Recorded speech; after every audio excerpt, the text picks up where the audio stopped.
to the Wedding Vendors Happy Hour, where we dive into the world of wedding entrepreneurs. Learn how they got started, what advice they have for you, and everything in between. So grab a drink and take a seat as we interview amazing vendors with your hosts, Derek and Jade. Wedding Vendors Happy Hour. It's a podcast, but it's also happy hour. Welcome back to another spin-off episode of the Wedding Vendors Happy Hour. My name is Derek with Derek Preciado Photography. And I'm Jade with Jade Preciado Events. Brace yourselves because today's episode is about to equip you with invaluable insights. Whether you're a seasoned veteran or just starting out in the industry, you'll want to pay close attention. That's right. Today we'll uncover some red flags to watch out for when it comes to client inquiries, from subtle warning signs to glaring indicators of trouble ahead. I've scoured the internet to compile a comprehensive guide to protecting yourself and that money-making machine we call business. So grab a drink, take a seat, and let's get to it. Wedding Vendors Happy Hour.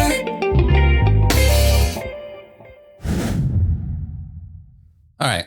So before we jump right into the red flags, I just want to say that these may or may not be red flags to certain people in the industry, depending on where they are in the market. And when it comes to red flags, this could go for like anything in any business. So luckily, these aren't our red flags. We haven't dealt with these, and these aren't our clients. But let's just get into some that we've all have had, right? or could have. Or could have. You know, whatever. Okay, first one.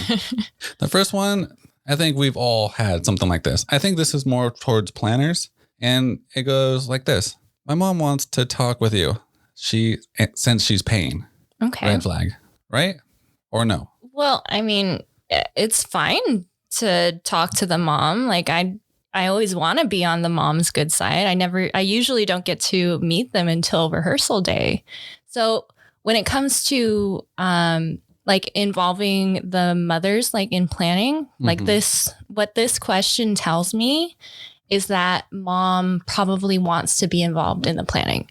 So whenever I feel like that's the case, like, yeah, I'm totally open to it, but I want to kind of feel out how the bride feels about it first, because I like the couple to be my client. And so it's kind of a tricky balance, like when parents are paying for it. So of course you have to keep them happy. And, you know, of course we always want to honor mothers and make them feel special no matter what. But I want to know how the bride feels about mom's opinions, if she wants her involved, if she like aligns with the bride's vision, basically.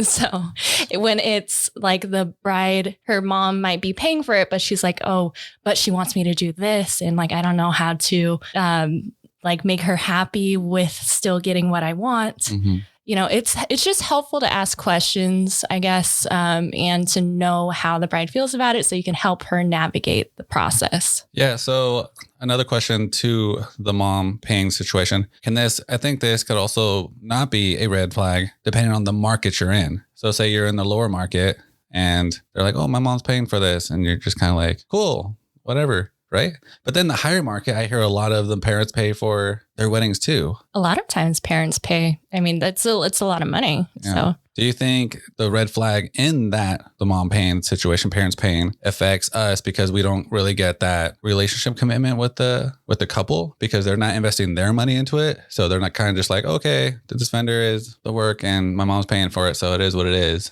So it's not their damn money they put into it. I don't really look at it that way.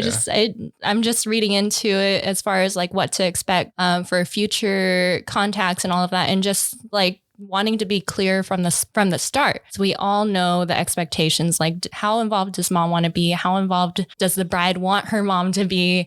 And who is my client? Like, who am I serving? Like, can I still serve you as a couple? Yeah. Or is it mom's, final say on everything?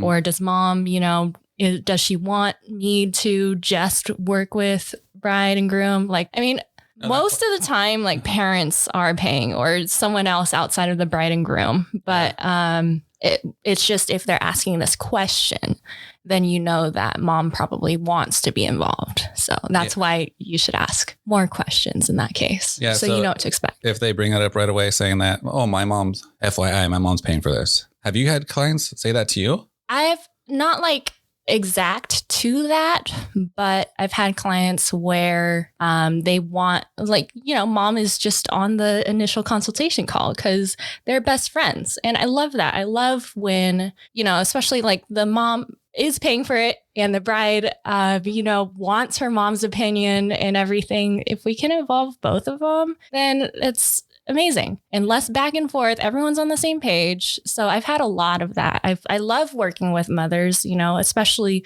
I just like to know ahead of time how the bride feels about it. So I know what I'm getting into and how to best navigate it, like I said. Do you think sometimes it could be scary with that line because the mom could be like a general and try to control the whole situation and ruin it for the bride? Well, yeah, there's a lot of like different ways that it can go. That's why I've learned to ask questions so that I can feel it out ahead of time and know how to help them navigate it. I have had moms, you know, that are hardcore. Well, I mean, not really hardcore. Like all moms like really just they care a lot. It's a big day and they're investing a lot of money. And so they care. It's just, and that's normal and expected.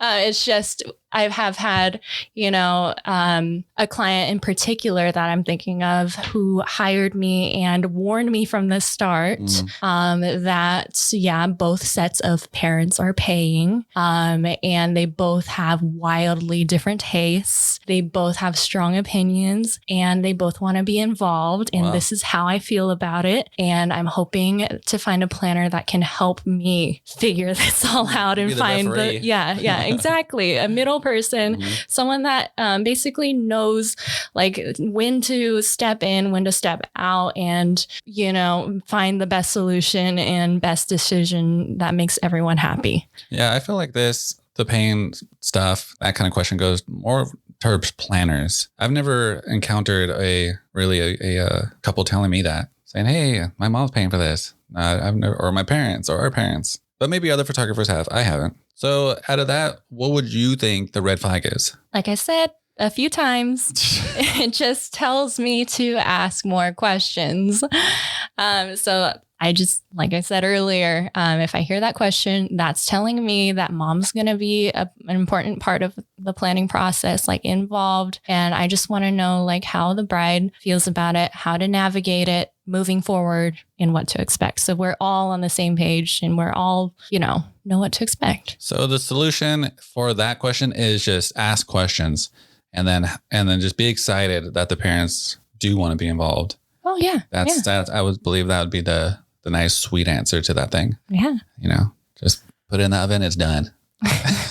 All right. Let's move on to the next one, which a lot of us, in certain markets have dealt with. And this is called haggling. So have you ever had, I don't know if you, but have you ever had clients come in and just right off the bat say, we like your top package, but we saw someone else offer this much. Can you price match? If you saw someone that offered that amount, then you can hire them.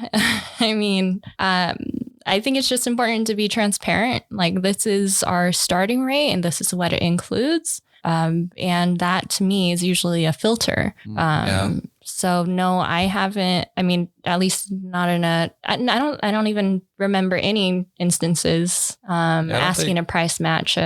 I don't think this really goes towards planners so much, but it does affect photo, at least like photo and video. They do a lot of the price match I haven't had that lately, but I remember when I was starting, it was like price matched, telling me, oh, we saw a photographer for this or a videographer for this. Can you do it? And back then, I was up for it. So again, I feel like this only affects certain people and where they stand in the industry. Yeah. I mean, you know what you can take on, you know how much you can bend your pricing and not be overworked, and you know what you can do. So I'd say to set your own limits on what your starting rate is. Yeah, set your limit. And then another one I've heard. So let's get into some answers for this one. I think a lot of what people say is put your pricing on your website. So this filters people out, and those, I guess, the people that kind of want to haggle for lower prices won't inquire with you.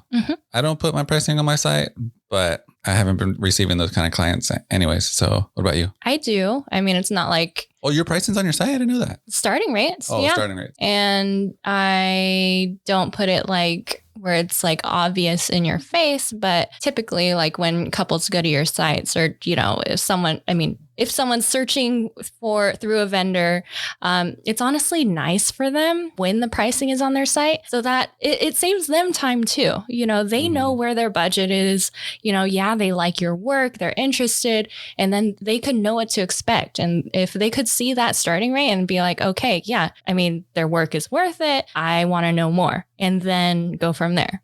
So it's kind of just like more of a blind inquiry when the starting rate isn't on your website. Yeah, that's true. So are you going to add your pricing to your website? Nah, I'm probably still not going to keep my pricing on my website because I feel like when they see your work, they kind of have an idea of your pricing. I feel like that. Yeah, they should. They should, you know, they say you post what you want to attract. And so kind of like your work gives that price point feel. It's like, wow, that guy's work. Look at those clients. Look at that. Look at those coloring. Look at this. Wow, this is super expensive. You go into Gucci, you don't even look at the price tag because you know it's expensive, you know? I'm pretty sure you still look. All right. I would still look, but you just hear the name Gucci and you're just like, yeah, you know what to expect. You know what to stepping in there. That's it. That's straight up. Okay. Another one. And I think this one really goes towards wedding planners. And this is called, someone said it goes like wanting to edit the contract after already signing or maybe before signing. Well, those are two different things. Okay, let's get into them. After signing, it's like, so you go through the process of your consultation, you know, guiding them through the best package, how you can best help them. And you send them the proposal accordingly, or maybe it's just one of your set packages, and send them the contract to review. It has all of the things. So I encourage them to, you know, let me, like, I don't have like an automated thing. Like once they see their proposal, they click the button for the contract. I encourage them to review the package, let me know ahead of time if we need to make any adjustments. And so before we even go on to the contract, packages set. And so that we don't have to keep circling back and then penny and diming, you know, things and adding here and there. And so I just like it to be clear from the start. This is what we'll be doing for you. This is what you'll be doing for things that we're not helping navigate. And so when they sign it, like they already agreed to all of that, read through the terms. When we send them the contract, that's the next step. Like they have it in front of them. We encourage them to review it together and ask questions. So if they signed it already, they've already reviewed it and agreed. Yeah, they can't ask we would like to re-edit this contract we already signed. But I think I've heard some situations where people have had lawyers in the family or something look over your contract and want to change things. And in that case, it's usually before you sign. That's before. Like I've had lawyer clients and who know contracts better than me. And like, sure, by all means, if it's nothing like, you know, out of nothing crazy, requests like that I wouldn't do, then yeah. Yep. So when it comes to contracts, it is what it is. You know, if they have like a lawyer family friend, or if they're lawyers and they're like, hey, this just doesn't add up.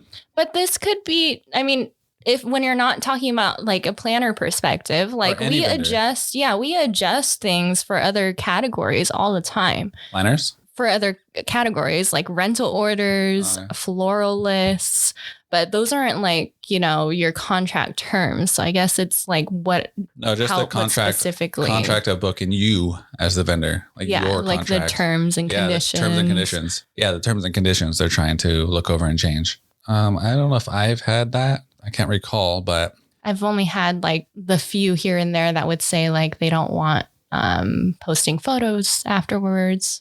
Oh, wow. Okay. And not an NDA to that extent.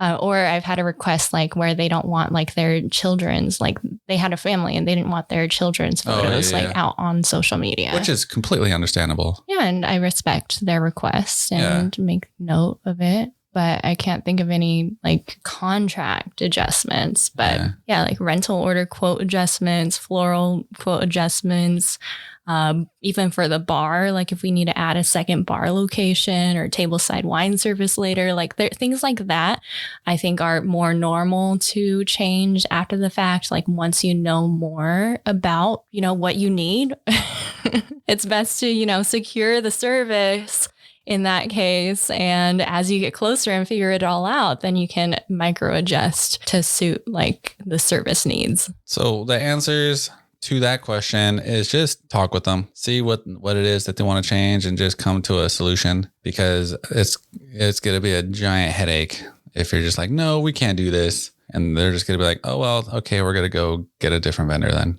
So you might lose out on a simple request. Unless it's like the one where it's like some of us have it where they're like, oh, if we encounter any kind of verbal abuse or anything like that, we're out. We could leave.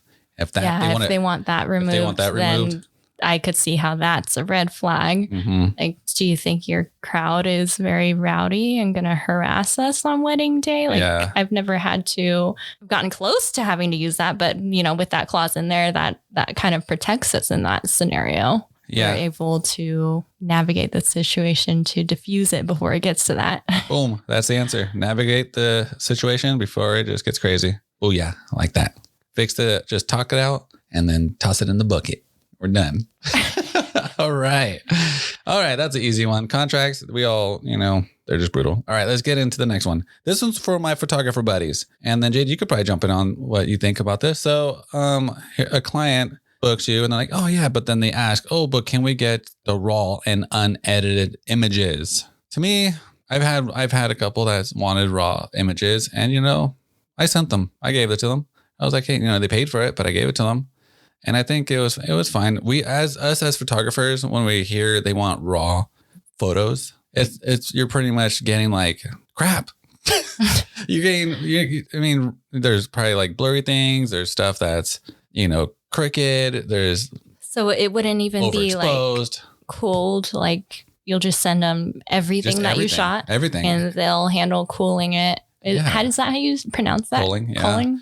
So it's like, it's pretty much just giving you like just the raw meat. It's like, here's your raw meat. Enjoy it. And we're like, what the heck is this? Where's my meat and potatoes and the seasoning? That's how we like it when we edit our photos and we put it out there. We're showing our best work. It's like, that's us when we show it. The stuff that's all the raw stuff we take. It could be underexposed because we like to adjust it from there. It could be overexposed. There's so much that, and I guess when we get that, we don't want to be looked into a different light. Like, what the heck is this? Mm-hmm. I can't use any of these, but to us, we could fix these, no problem. So when they ask for like raw footage or raw photos and stuff, I think that's what, curls our hairs. When they say that, grinds our teeth. We're just like, no, God, why do you want these? But I think a lot of time the clients mainly want them because they want to see if there's other photos of family members that didn't get added into the gallery. So is it something where you still it's like your usual delivery, and they have like the gallery of edited images, and then it's like a bonus thing they add on to get the total? Okay. Yeah, and usually with those raw files, since there's so many, I'll just Dropbox it because I won't put it in the gallery. It'll just load up. It'll take too much. So I just put it in a Dropbox file. Here you go. Here's the link. You could download them all from there. So how does it work? Like, do you tell them like they can't, like, not to tag you in any like raw image shared? Yeah, that's a good question. Sometimes I do say, just if you do anything with these. And to clarify, like, you've only done this like once or twice, with right? The raw footage?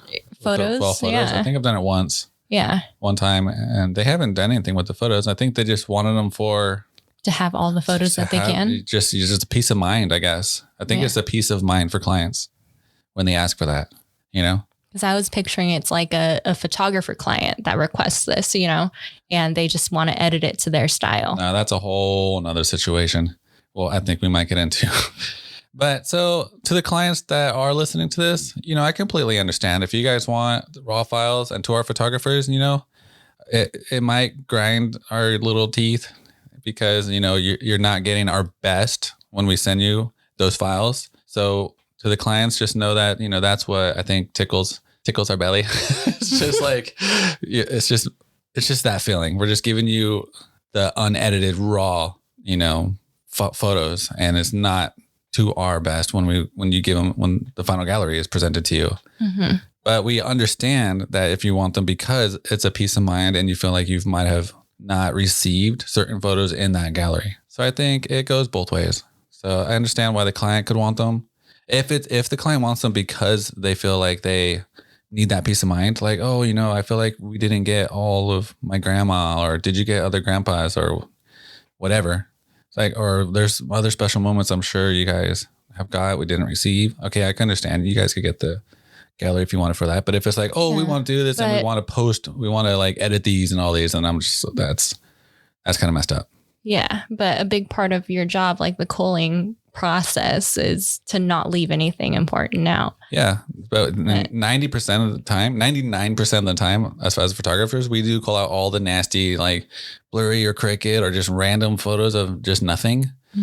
And then we put all the best ones up, So, but if they feel like there are stuff missing, then they could pay for it and get the unedited ones. No problem. So to the photographers that don't do this or don't offer it, I think it's a nice little upsell that you guys could do. And it's a win-win for you and for the client, because they get also a little peace of mind knowing that they got everything, but it also grinds our teeth. So I know it's a big thing about raw footage for video as well. Yeah. So that is interesting. That I feel like that's more common.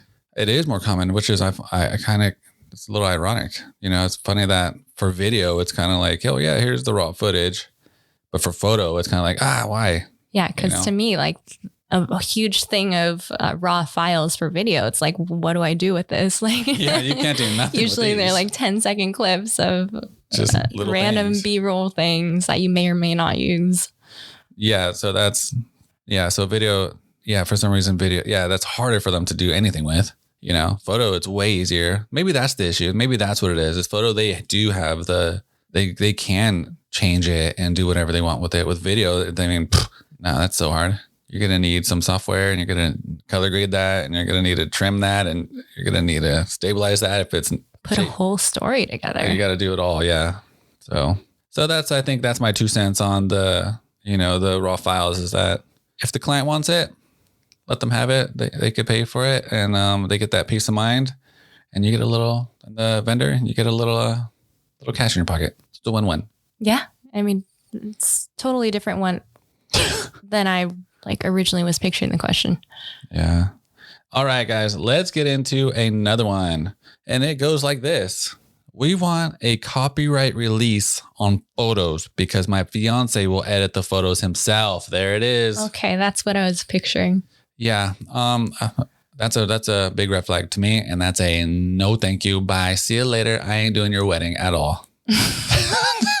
Because in that case, and just to recap that, my thing is like, then why'd you inquire with me? Exactly. Like you just hire, it doesn't matter like the photographer. You're just looking for a body you get Uncle Bob. Yeah, exactly.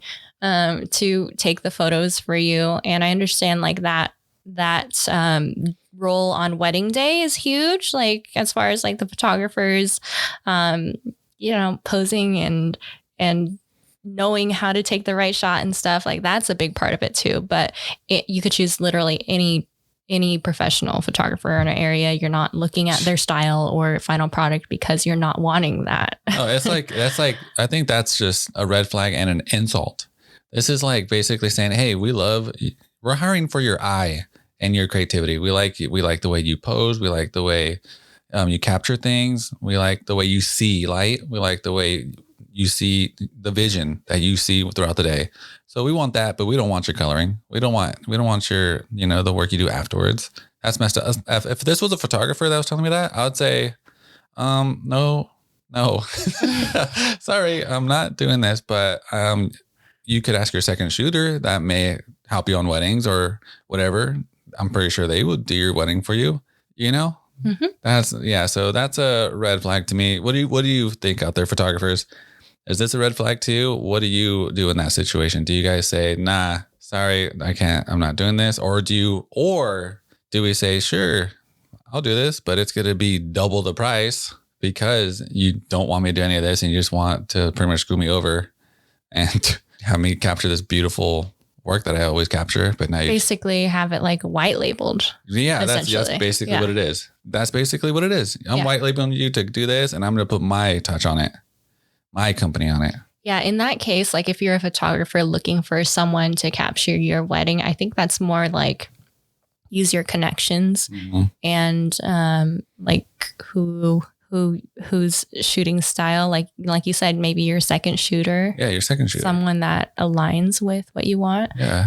And because if this person is like an editor or possibly a photographer, then they obviously know people in that industry, whatever they're in, to capture their wedding. So they can ask their friends, hey, because they're in that space. They have to be in that space. So they could say, hey, I know some photographers. Hey, let me ask my buddy here, Joe. Hey, capture my wedding and I'll just edit these. Is that cool? That's it. And I'm sure if it was like someone on your team that was getting married or something, like you would do a similar thing for them if it was opposite or, you know. I mean, like I would let them edit my photos. Well, that's not the case for you. So that's what I'm saying. If it was opposite, like if you were getting married again, which isn't going to happen, but, and you got your second shooter to do it, and then you would be able to edit them afterwards. I mean, if like my buddies wanted to take my photos for like our vow renewal, I would let them put their magic on it. I wouldn't want to put my touch on those photos. You know, I feel like it just because I'm putting work on my day. You know, I want them to do that, and I could get in and be excited when I see it. Yeah, and have that whole experience being on the other side of it. Yeah, and I would choose my buddies, you know, they're great at what they do, and I'll be happy with what I receive. You know, as for this guy's looking for like top people, top photographers. I'm like, oh yeah, I like the way you shoot photo and, you know, your eye. And now just give me that. But I'm going to put my sauce on this. Nah, not happening. Thanks, bro. Bye. Say, I'm sorry. I don't think I'm available for your wedding. I'm just like, thanks, bro. No, bye. No. Okay, yeah. For me, nah. What do you guys think, guys? Are you up for that? Are you gonna take a client that says, hey, take my photos, but I'm gonna edit it? Me personally, nah. I don't think that I can fly with that. Okay, let's go into the next one. Let's see here. So another red flag I think we all encounter maybe sometimes is when they have a list of questions printed out. This is kind of like when we get into the client initial call or Zoom. So to my clients that are listening, I love you. I love you guys. And you guys did not ask me these, so you guys are on top of your game. But there are some, I think, that do ask these. And this is when they have a list of questions printed out, like, what do you wear to a wedding? I think that's a more common red flag. It's not red flag, but you know, out of what we saw, I feel like that is more common out of the list. I think they just don't know what to say. Exactly. You don't know what to say. You want to be prepared. And so you ask the internet for what to ask. And it's a normal thing. And it's, I think, super common. And you step into the meeting, you don't know if you'll have questions or whatever. So you like to have the list. And that's totally, totally fine. I don't think that's a red flag. It's just giving them something to ask if they feel like they don't know what to ask. Yeah, I feel like they do ask. Sometimes you could get some clients that ask these cringe questions, and we're just sitting there just like, oh my God, you know, how do I respond to this? Okay, yeah, I just come in wearing this. I mean, it's all usually basic questions that you should be prepared to answer anyways. So usually it's nothing that should be a red flag. I think next time if a client ever asks me, hey, what do you wear at a wedding? I'm gonna say I come in with a thong and a hat and see what they say. No, I mean, you would have a great answer to that question because of what you wear on wedding day. Well, yeah, but it's a step up compared. No, it's presentable. Yeah, I mean, what if? But I'm just saying, because what if they ask you, oh, you know, what do you wear? And I'm just like, oh, you know, I come in wearing this, and they're like, oh, okay, but they get that turned off because they're having a low key barn wedding, and you're coming in all spiffy looking. Yeah, then maybe you're not the right fit for their barn wedding, you know? Yeah. I mean, it's all questions to get to know. It's good to ask questions, and sometimes you wouldn't think to ask them. So I think it's helpful. Yeah. Or that's a good one though, right? If they ask, hey, what are you wearing? And I say, oh, I'm going to come in with like a spandex and a t-shirt and see. Set realistic expectations with your responses. I'm just saying, well, that'll be funny. They'll be, they would probably laugh and hire you on the spot. You got to have that personality. Okay. So that's pretty funny.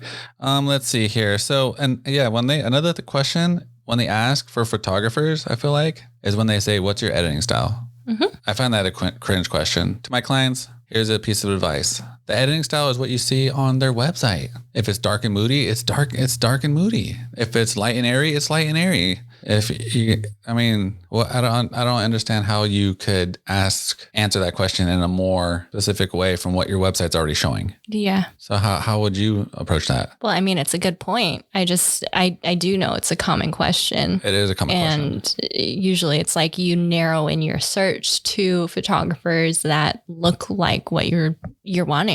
Mm-hmm. But you know, so like what? Sometimes couples are rapid fire inquiring with a bunch of options. Yeah. And if they scheduled the call with you, then you know that they looked at your work, they like your work, they wanted to take the next step. But sometimes you have to, have them revisit your work and remind them who you are. So I think I would take the opportunity then to say, like, this is my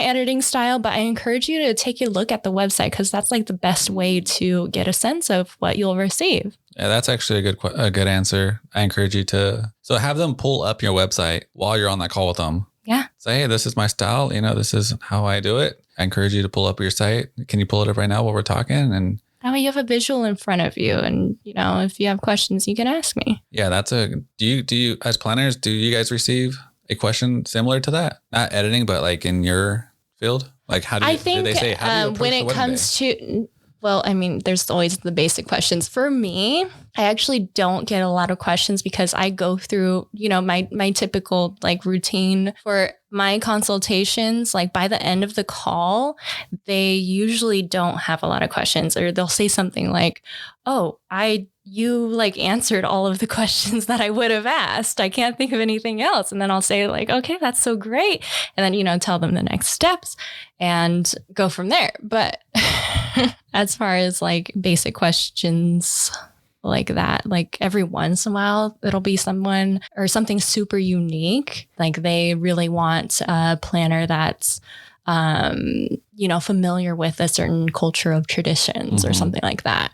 I think that this question, these type of questions go more towards photo and video out of all the vendors. Yeah, editing style. That's what it is. Not just editing. I think like, I may be wrong. I think just like cringe questions in general, because they don't really approach you like that. They don't say like, what do you wear at a wedding? What do you? What's the previous thing? Or how do you approach a wedding? How do you take control? Do they say things like that too? There's a list online for all of our categories. That's true.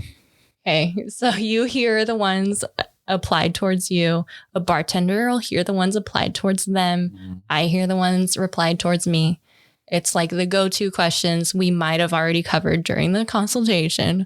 But it's best just to be prepared. Like those are basic questions you should know how to answer. It should be, easy.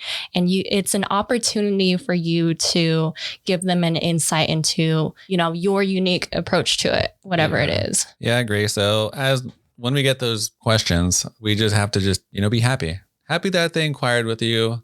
And just answer them with the positive attitude and just go with the flow. Make the most out of your response. Yeah, make the most out of response. If you're, if the conversation is going well, you're connecting and it's not like they just go straight into that and you could tell that it's like a side-by-side thing. They don't even know who you are, for me, it's like all about the connection that I'm building with a couple and we're both invested in the conversation. So that's usually why I don't end up getting a lot of like the rapid fire online questions. I think that if we get questions like that, we need to learn how to take control and switch it because connect.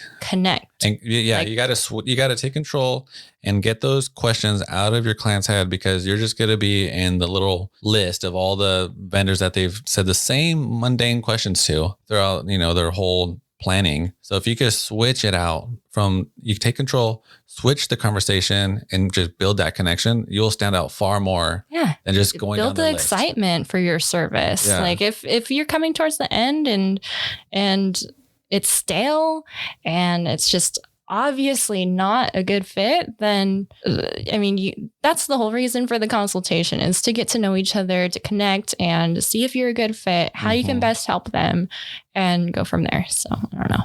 That's right. So that's what it is. Just learn how to take control and have fun with the client. You'll stand out far more. All right, let's go to the next one here. So another one is when a vendor or when a client talks crap about a previous vendor they worked with, or maybe a previous vendor that they saw at another wedding. What do you do? So they're talking with you in your phone call or Zoom, and they say this. Well, I think it's good to pay attention, from your past experiences. And this is something that I even ask in their initial in their design consultation, like if they did full planning, like what are some things that you've liked from previous weddings? What are some things that you've disliked from previous weddings you've been to? And so if they have firsthand experience and something caught their attention that they really didn't want to happen on their wedding day, then I think it's good to know. Yeah. Going into it. Yeah, I've had situations where, we'll say, oh, we've had this and that, and this photographer, video person was just kind of weird. We didn't go with them. And I take that as okay, great. How can I improve on their experience? Exactly. So I've asked this question. I said, oh, cool. Okay. I'm sorry you had that, that situation, but without, telling me who the photographer is or whatever, can you let me know what it was that you didn't like and what you do like? So then they tell me oh yeah, we like this and that, and we're not really down with this kind of posing. Just feels weird and awkward. And I'm like, great. Nothing too cheesy. I think we've had that before. Yeah. So, and those are just like bullet points. And to them, they're like, he's asking what I want. He's learning what I want and what I want in my photos or video. Mm-hmm. And he's listening. That's the big one. Listen. Yeah. You're listening to their needs, right? Yes. All right. That was a simple one. Just listen to their needs. And if you ever encounter a client that brings that up, just take it and just switch it into a positive. We all encounter, bad customer service, bad whatever you go through your daily life. And of course, they will encounter that. We're not all perfect. We're not perfect. And they might talk crap, not because of that photographer or planner, or whoever was their personality. It could just be something so small, like the posing that the photographer did. Just like a personal thing that they didn't want for their wedding. Yeah, it's just a small little thing that they didn't like. So just latch onto that, switch it, ask questions, and make it your gain. So when that client gives you that information, use it to your advantage. All right. Here's another one. Here's another red flag. Parents who push me on my booking policies, for example, paying in full in advance and asking what's to keep me from bailing with their money. So I think that's a planner thing. Well, I don't understand. Go for it. I've actually had this question once before, and I was a little bit surprised to see it. But when you think about it, it's a lot of times we're used to when you get something in hand, it's tangible, or at a cash? Restaurant, you pay at the end of your service. Oh yeah. Or if I don't know, it depends on what you're thinking about, but maybe that's how they're thinking about it in this case. Once we receive it, we pay for it. But in our industry, I see now. That's not the standard case. So no retainer. They just want to pay everything up front at the end of the wedding, after the wedding. Yeah. And so I think it's just about educating your clients about why you need a retainer or a deposit, whatever you want to call it, to hold their date and to block it off from other couples from booking it, and why your final payment is due at whatever date you set. Because for one, you're contracted to be there, and you'll pull through on that service. You hired them, you trust them, you hire someone that you trust to be there. They're reputable, you're professional, you'll be there. We're not going to bail out on your wedding. No. And you don't want to have to remember all of your final payments for your vendors on wedding day. That's the last thing you want to be thinking about. I've had, some cases smaller vendors vendors that want to be paid on wedding day. And I learn about it, whatever it is, like it's a last minute thing. And I have to remember to give them that final payment. Like that's a lot to put on like your planner to remember the final balance at the end of their service. Like it's so much easier, and it's just all final balances are paid ahead of time. Yeah, it's standard for us to do gratuities, but like a big lump sum and like they haven't received any money up until then. Yeah, I feel like that's a lot of things that planners deal with. But I remember when I was starting out. Remember, you and I, when I was starting out doing video? Yeah. I didn't get paid till the night of the wedding. Yeah, the final balance. Had, and when you first started, you had the final balance due the day of their wedding. Yeah, and I had to go. They were dancing and stuff. Remember, they were dancing. And then I felt so awkward and so weird. You don't want to be asking them about money at that point. Yeah. So I like walked in between the crowd, just, jiggling my way in there. And then I just asked her, hey, I'm about to head out. Is it cool if I could get the final balance? I mean, she was nice about it, and she was like, yeah, sure. And went to go get it. But it's just that awkward feeling, they're enjoying the night. You don't want to ask that. No way. Yeah. And there's no way you're going to ask for it after the wedding when they're in their honeymoon and spending loads of money on that. Yeah. So it's just making it easier for them as well. And it's like you're putting a lot into the preparation for their wedding day. It's just, just tying all the knots beforehand, making it easier for them, easier for you. And so that you can focus on doing your job on wedding day. Yeah. So I know we all do it now, but any new vendors that are new in the game listening to this, just let your clients know it's just smooth process. It's a lot easier. You guys are contracted, which is the hugest thing right there. Is that if you don't show up at the wedding, man, your booty's it's not gonna be pretty. Yeah. So they should know that's legal. Yeah, it's a binding contract. It's a binding contract. So that's all it is. All right, man. Let's get to another one. Here it is. This one I've had, and it was weird. What is it? And it says, can I have a list of your past brides and their contact information? That one, that's a weird one. That was a long time ago, where I did have a client ask me, hey, can I get your bride's contact information so I could talk to them, so how you were? I'm like, no, I'm not providing personal information to random strangers. That's can I get your number? Can I get your grandma's number? Can I get your mama's number? I want to call them and see how you are. But no, I think it's even more different. Like when it's not your family member, like this is a previous client's personal information. Yeah. Like you would have to get their consent to share it with them. And I think like if you had a client in mind that, remembered you, like they would probably be more than happy to do that. But it would just be better to direct them towards your reviews of your service. Exactly. Just say, no, I cannot provide you their personal information, but they did leave a review that you could read right here. Here's a link. Yeah. That's simple. But asking for personal information, nah.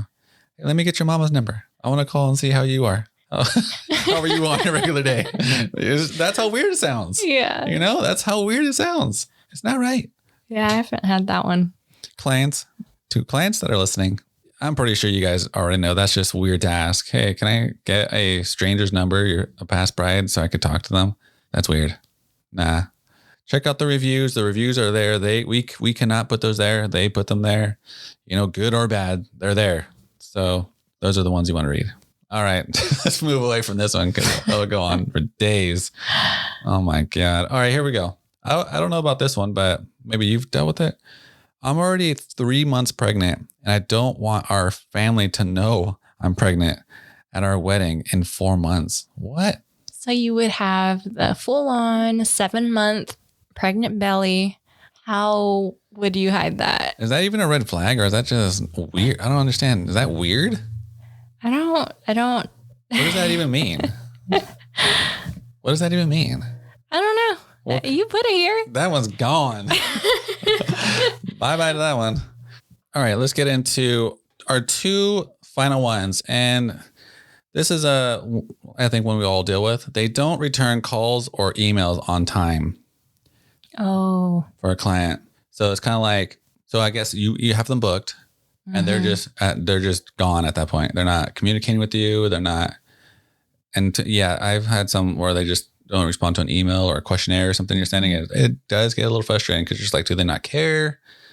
What's going on? They could be very busy. We don't know that. That's mostly the case. Like in my experience, like when it was full planning, and in this case, it was when we had like a very short window to plan everything for like a 3-day event, and the bride and groom themselves were like, they were professionals. They were very busy. They didn't have time to plan their wedding. And so I knew that going into it. But as far as like all of the deadlines went, like even when it came to paying final payments, it was just really difficult to get their attention in a timely manner for those items. So this was, like just a few years into business. And I've since then, set like a term in my contract for communication, like respectful time.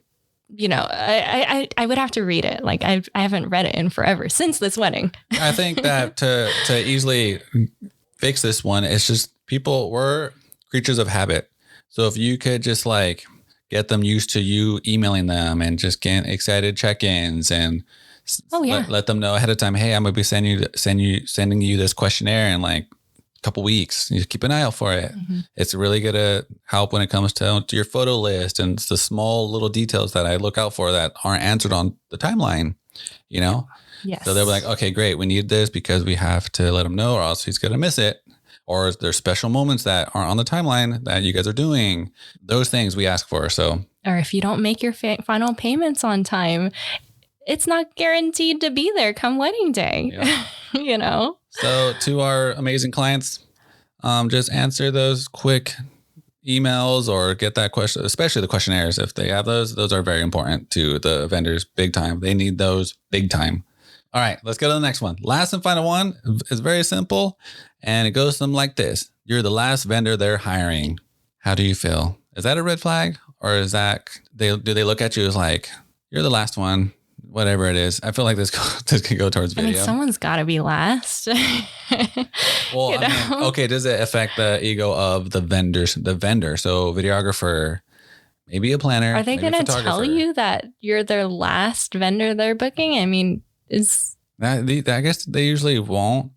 Yeah, they really, you won't really know unless you say, oh, great. What vendors have you booked already? And they're like, oh, boom, boom, boom, boom, boom, boom. And you're like, that's everyone. I'm the last. Or they're like, you're the last vendor and this is our budget. And it's less than what you have. So yeah, I could see that. This is what we have left in our budget that we set aside. Can you work with it? Yeah.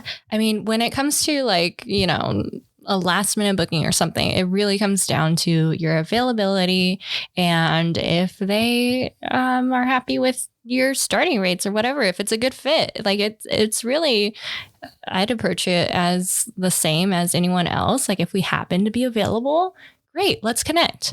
This is what we can do.